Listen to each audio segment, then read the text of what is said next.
कोल्हापूरच्या मातीशी एकरूप झालेला वारसा म्हणजे मोतीबाग तालीम. 350 वर्षांची परंपरा आजही तितक्या शिस्तीने जपली जाते. याच परंपरेविषयी आपण जाणून घेऊयात आजच्या भागात. लाल मातीने भरलेला हौद हा पिढ्यानपिढ्या चालत आलेल्या पहिलवानांच्या परिश्रमाचा साक्षीदार आहे. लगतच शक्तीचे प्रतीक असलेल्या हनुमानाची मूर्ती आहे. सर्वात प्रथम पहिलवान त्याची पूजा करतात, अगरबत्ती लावतात. नंतर तीच अगरबत्ती हौदाभोवती फिरवली जाते. आखाड्याविषयी आदर बाळगूनच पहिलवान मातीत उतरतात. मग सुरू होती तालमीची खरी तयारी. माती उपडली जाते, फावड्याने ती वर खाली केली जाते, त्यावर पाणी शिंपडले जाते.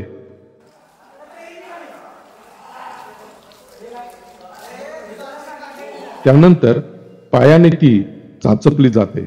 एकदा आखाडा तयार झाला की पहिलवान सरावासाठी उतरतात. दंड बैठकांमधून वॉर्मअप सुरू असते. माती आणि घामाचं नातं हळूहळू घट्ट होत जातं. चड्डू ठोकले जातात. आता सुरू होतो सराव, एकमेकांना आजमावण्याचा आणि दक्षतेचा. हे सगळं पाहताना प्रत्येक क्षणात जाणवते ही फक्त कसरत नाही, ही परंपरा आहे. चला तर पाहूया काही पारंपरिक डाव कसे खेळले जातात. पाठ काढणे. यात पहिलवान प्रतिस्पर्ध्याचा समोरूनच पाय पकडतो आणि त्याला इम्बॅलन्स करतो. पायाची गती आणि हातांची पकड हेच या डावाचं बळ. गरम कुस्ती करायची बरं का. विश्वजित दुहेरी पट काढ. हर्षा दुहेरी पट टाक. परत टाक. या साईडला हर्षा. हर्षा परत टाक. हा होता दुहेरी पट.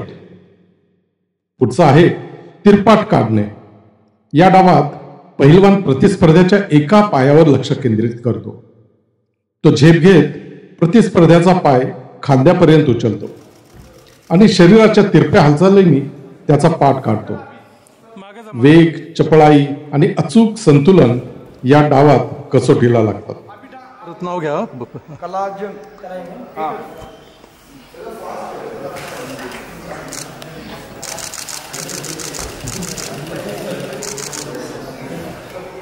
ह्या साईडला बिन मार.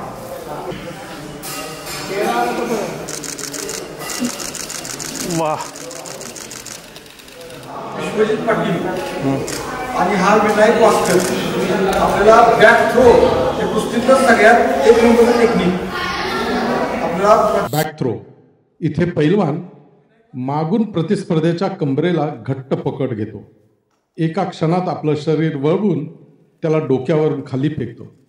माती उडते आणि कुस्तीचा खरा जोश आखाड्यात दणाणतो. हा डाव ताकदीसोबतच आत्मविश्वासाचंही प्रतीक आहे.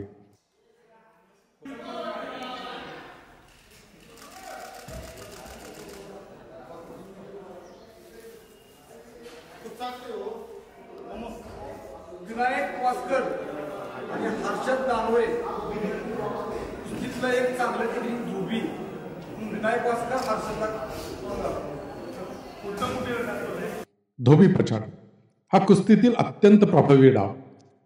पहिलवान काही क्षणातच प्रतिस्पर्ध्याच्या खाली जाऊन त्याला आपल्या पाठीवर उचलतो आणि पूर्ण शरीराच्या जोराने त्याला जमिनीवर आपटतो. क्षणभर सगळं थांबतं. फक्त मातीचा आवाज आणि कुस्तीचा रोमांच उरतो. कोणता डाव? एक चाट.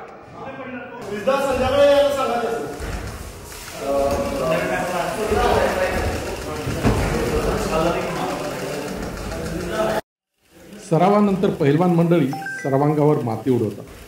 मातीत घाम शोषला जातो. ज्याच्यावर त्यांनी घाम गाळला त्याच मातीला ते नंतर सपाट करतात. त्या मातीत पुन्हा शांतता निर्माण होते. मेहनतीने तापलेलं शरीर मोकळ्या आकाशाखाली एवढ्या मैदानात थंड पाण्याने धुतलं जातं. माती आणि थकवा दोन्ही वाहून जातात. मोतीबाग तालीम शक्ती शक्ती मातीतील शक्ती आणि परंपरेचं प्रतीक आहे.